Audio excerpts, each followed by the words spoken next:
Hey folks, welcome to Talk of the Town. I'm Justin Riley and we have a terrific show for you today. And my first guest is going to talk to us all about the importance and the fun of having a paintball session at Apocalypse Paintball. I'm joined now by Adam Gebert. Welcome, Adam. Welcome. Thanks for having me. Good to have you here, my friend. Pleasure to be here. So, of course, the big question is why play at Apocalypse? Apocalypse Paintball, we have 50 acres to play on. We have 14 fields, different size fields, different levels of competition fields, professional staff. 14? Why wouldn't you? Right, yeah, why wouldn't you is the better question. 14 different Okay, we have fields. a tower field, we got a castle field, we got different speedball courses, we got an airball course. We're always developing and building new fields every year. Really? So it's something that's continually growing then? Always. Wow. Wow. And How long the, have you been customers keep coming. How long have you been doing this? How long have you guys been open now? 23 years, and I've been doing this 21 years. Oh, wow. And I like it. I never thought I'd get into it. Sure. My friend was like, come on out here. Like, I don't know. Yeah. And then it stuck. Yeah. I started messing around with the owner. Here you are, He was 21 years later. Looking for refs? Yeah, I'll do it. Yeah. Be here at 8 o'clock on Saturday. Well, okay, I'll be here. Congratulations on that. And when can a person come out to play? Is there a specific paintball season? We play all year long. The only time we don't play is deer hunting season. Okay. Can you imagine why? I can only imagine why. Right, we usually let the neighbors come in and Right. patrol the grounds after that. But in the wintertime we play, you usually wear more gear. You have a different formula in the paintballs, a little bit of antifreeze in there, some glycol, if you will. Okay. And So yeah, you don't we get rock hit and by roll. frozen paintballs. Right, That would right, not be right, good. right. Busy time is October. That's our busy season. So Really? make sure you make your reservations early if you're going to plan a party in October. All right, that's cool. That's cool. So, I mean, do you feel like, do people continue playing at a pretty even rate, like throughout the winter time? You'd be surprised. Wow. They do. Wow. And it's enjoyable. Yeah. I like it. Yeah. I'm out there. If you're going to show up, I'll be out there. It's action. Yeah. Yeah, it gets you out of the house for sure. It gets you out of that cabin fever. So compared to, let's say, the family woods or the family farm, a lot of folks just like to rent a couple of paintball guns and go out in the family farm or whatever. What makes playing at a professional field like yours better? Professional is right. Well, we're insured, so you're not going to Sure. get hurt. Another thing that's important is that you have a referee providing the right playing area, and he's going to keep an eye on you, making sure you're playing safe. Another thing that's important that we have is the chronograph, a radar. The radar will make sure that all your guns are shooting the same speeds. Your referee will have extra tanks to make sure that you're playing the game. You're going to see a lot of action. The field at home, go ahead and play it, but make sure you have the right equipment.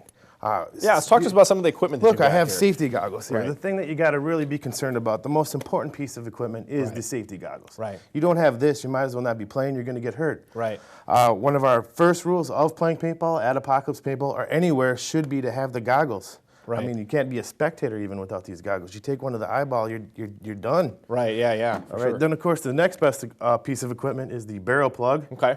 This will go on the end of your gun. It's just a piece of rubber. Sure. And it plugs the paintballs from coming out. Sure. There's also a barrel sock. I think I have the barrel sock here. Regardless, that goes on there. Here's a CO2 tank. Okay. We fill these up. This is your propellant that would go into the gun. Yeah. And the barrel bag looks like this. This will go on the end of your gun. Okay. And it catches any paintballs that come out. Sure. Pretty simple device, huh? So, when would you put this? When is the time that you put this in the barrel of your gun? When you're in the staging area, Mm-hmm. when you're setting up and loading up, this will be in the end of your gun. When you walk onto the field, you'll take this out and you can shoot. You're in the hot zone. You're ready to shoot and fire. Sure. Okay. So you And then when you come off the field, you're putting that thing back in the end of your gun, or you get yelled at. Right. Which is a pleasure of my job, getting yelled at customers for not following safety rules. You enjoy that part of your perk. job. That's a perk. So, what types of things do we need? What types of equipment do you rent for beginners? Real quick before we go. All right, we got jerseys. We got triple Sure. pouches that hold extra paint. When you show up, all you really need to do is have shoes Okay. and a wallet. Sure. All right, you got to pay to get in. Right. Yeah, that's it. Right, that's it. Yeah, but you probably want to be clothed in some way. I mean, what about jackets and stuff in the We can play wintertime? shirts and skins if you want to. Okay. But the more layers, the better. We do offer the rental clothing. Okay.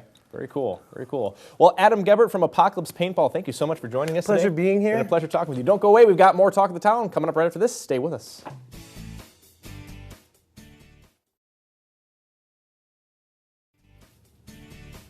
Hey folks, welcome back to Talk of the Town.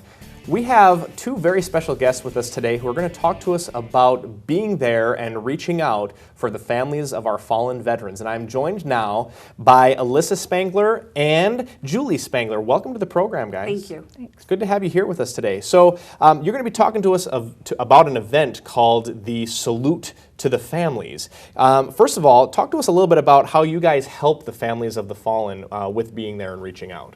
What we do is we plan different events throughout the year for the Wisconsin Fallen since the 9/11. We also include those that have fallen after they returned home from war. We have a weekend retreat that we do every April. It's a get-together.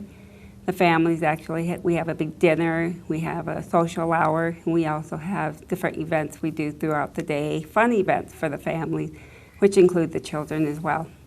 And this is really an opportunity for the families of the fallen to get together, and they have that kind of commonality in there where they can, use the two most powerful words in the English language, me too, so that they know that they're not alone in their grief. That's a really, really great thing to have. So talk to us a little bit about some of the activities that you have planned in the future. Talk to us a little bit about this Salute to the Families event. We have a walk that we'll be doing in August. The public is welcome to come to the event. It's at the War Memorial in Milwaukee. You can find us on Facebook for more information. We also do every July. We were just in La Crosse last weekend, and the families were spent together. They had a special tribute for the fallen this last weekend, and I met a lot of the families for the first time, and I see the bond that these families have formed together because they understand what they're going through. So it's just a lot of it is part of the healing process for the family. Indeed. Part of that healing process is so important. And so obviously there's some fundraising that goes on during this time. What do you guys do with the monies that are raised? All the money will go to help offset the cost of these weekends events that we do together. And we have a big fundraiser that we are planning September 26th at the Harley-Davidson Museum. And we will have a motorcycle ride. We will have a memorial. We have music by Nashville recording artist Vicki Lee and the Mustang. We have Hinsight. We also have music and silent auctions and raffles. We are presently looking for sponsorship. We are looking for military boots as well for our memorial. Yeah, and I'm wondering if we can just kind of jump ahead a little bit and you can talk to us a little bit about what we've got here, these boots in this picture. My daughter is partnered with her girlfriend at a beauty shop, and she was helped displaying my poster for the upcoming event. And I'll let her explain where the boots came from. Sure, go ahead, Alyssa. Yeah, a soldier's dad had dropped off the boots. We're on the west side. Our Rock and Glam is the salon name. We're located at 6602 Grand Teton Plaza. And you're more than welcome to drop off boots there. For every person who drops off boots, we will be giving them a free haircut. And up until the event in September, we're also going to donate $15 for every haircut that comes into the salon from a soldier. Very cool, very cool. So not only do you get that, you get the opportunity to drop this off, but you also get a chance to make kind of a donation then as well, or you will make that donation. Yep. That's awesome. Yeah. Very cool. How did this all start? How did the reaching out, being there, reaching out? The founder, Judith Singer, from Milwaukee area, she attended a weekend convention for the Gold Star Mothers. And she noticed a very young mother in the crowd that stood out. And so she introduced herself, and she seen that she needed something, other, mothers that were in the same situation. They exchanged numbers, and she was able to locate other young mothers like herself, and they were able to get in contact with each other. And now she decided to form this organization to bring all the families since 9/11 together to help with the healing process. That's very, very cool. Well, I appreciate you two being here today and reaching out to us. We have Alyssa and Julie Spangler. Thank you so much for joining us, from being there and reaching out. Thank you. Don't go away. When we come back to Talk of the Town, we'll be talking dance. Stay with us. Hey folks, welcome back to Talk of the Town. My next guest is Carrie Fisher, owner of Synergy Dance Academy. Carrie, welcome to the program. Thank you. So you're going to be talking to us today about some of the dance classes that you guys offer. First of all, tell us what type of instruction you guys offer at Synergy. Yep, we offer ballet, point, jazz, tap, hip-hop, contemporary, lyrical, and tumble. That's new this year. Tumble? Yeah. Tumble. Talk to us a little bit about tumble. It's sort of like acro. We will teach kids how to do aerials, cartwheels, back, handsprings, that sort of thing. It's all new, so it's sort of on a trial basis. So we'll Sure. see. We're offering it for some of our younger ones to begin with. Sure, and I think Yeah. that's something that especially young girls might be really interested in because a lot of girls see that kind of tumbling and the flips and they Yeah. say, oh, I want to do gymnastics, Yeah. but really all they want to do is just learn how to do some flips. Exactly, and, stuff like and it that. has become a part of dance. Aerials Sure. are very common in dance routines, so that's why we're offering it. Yeah, absolutely. So how much, talk to us a little bit about the experience that your teachers have to offer. It's wonderful. We actually have 19 instructors, so we have a wide range. So we have instructors that are new to teaching, about a year, 2 years, but the vast majority of our teachers have been instructing for 20 to 30 years. Oh, wow. So our experience is what really does set us apart from other dance studios.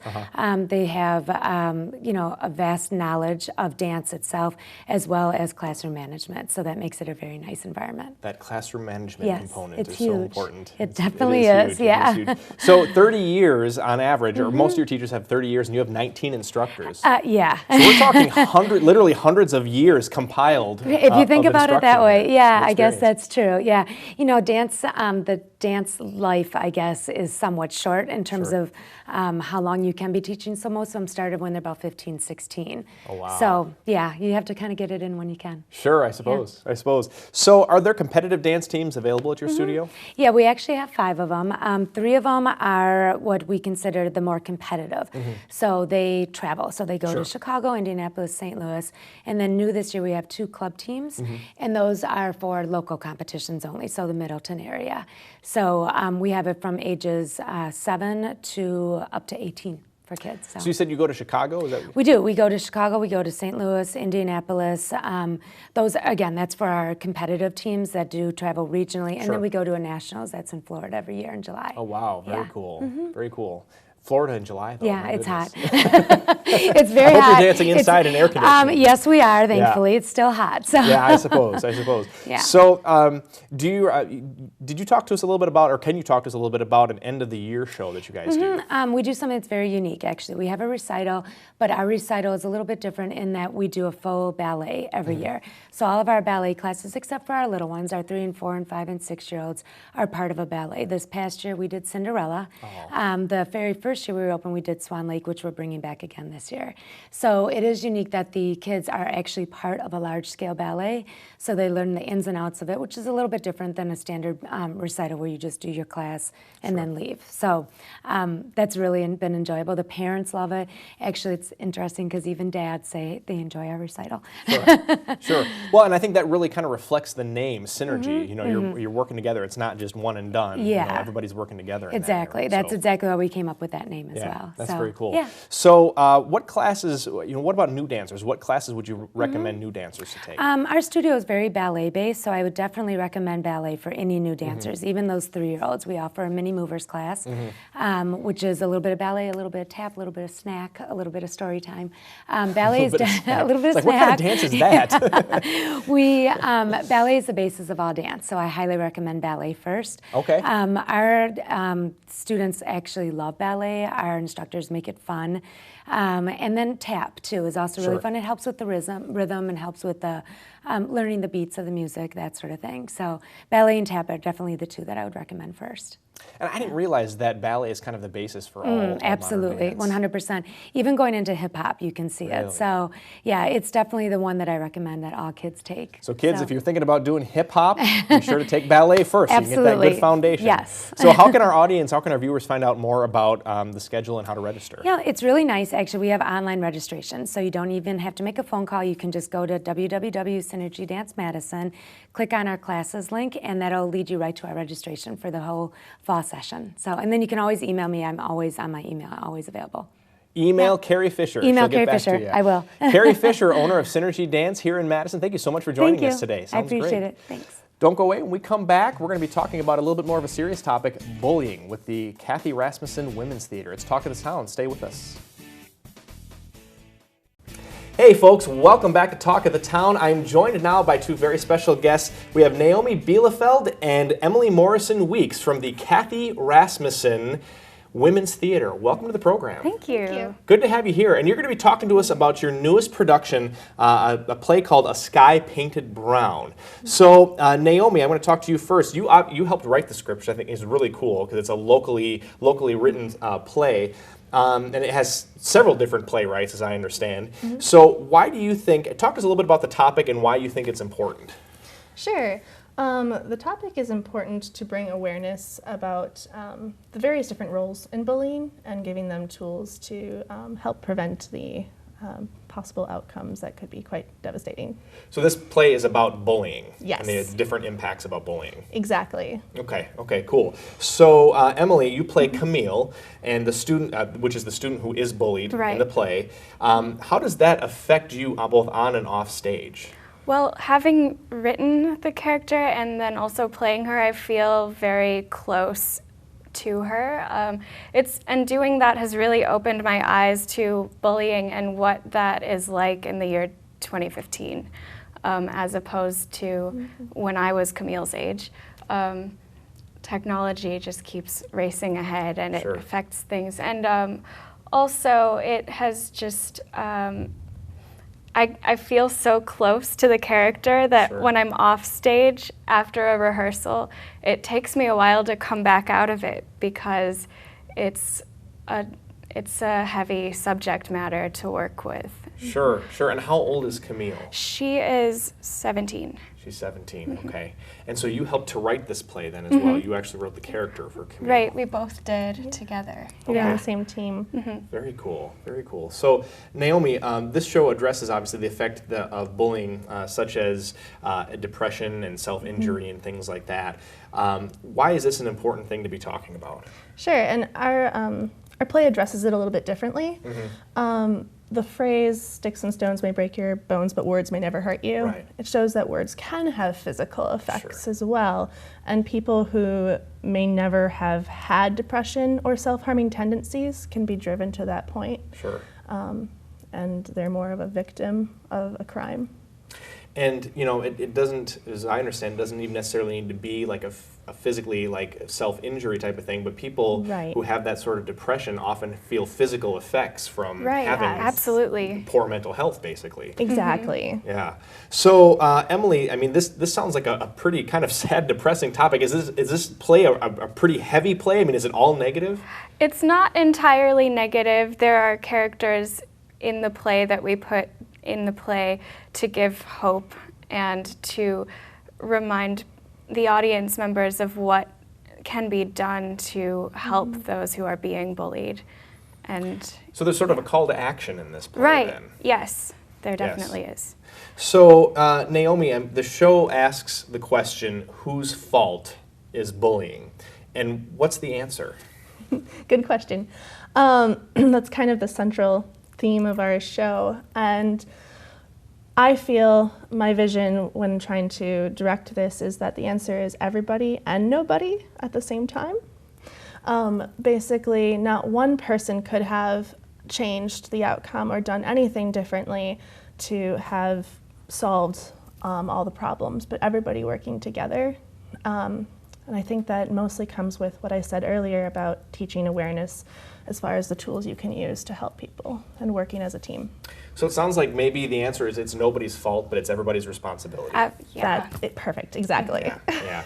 So why should people come see this show? I want people to come and see the show so that they can gain a deeper understanding of what a multidimensional issue bullying is and how it affects not only the victim of the bullying, but also the bully and anyone at all connected to the lives of either of those people. And then I also want to have people walk away with an understanding of how allies are really important and how everyone has the power to make a difference. Awesome. Everybody does have the power to make a difference. Well, it sounds like it's, even though the content of the show might be a little bit of a downer, it feels like it might be something that's going to call people to action and really make a positive impact on That's people. the hope. So, Exactly. Yeah. Naomi and Emily from Kathy Rasmussen Women's Theater, thank you so much for joining us today. Thank you. You can find out where to get tickets. The address and phone number was on your screen during this interview, and we will be right back with more Talk of... No, we're done. This is our last segment of the day. So thanks for watching Talk of the Town, and we'll see you next time.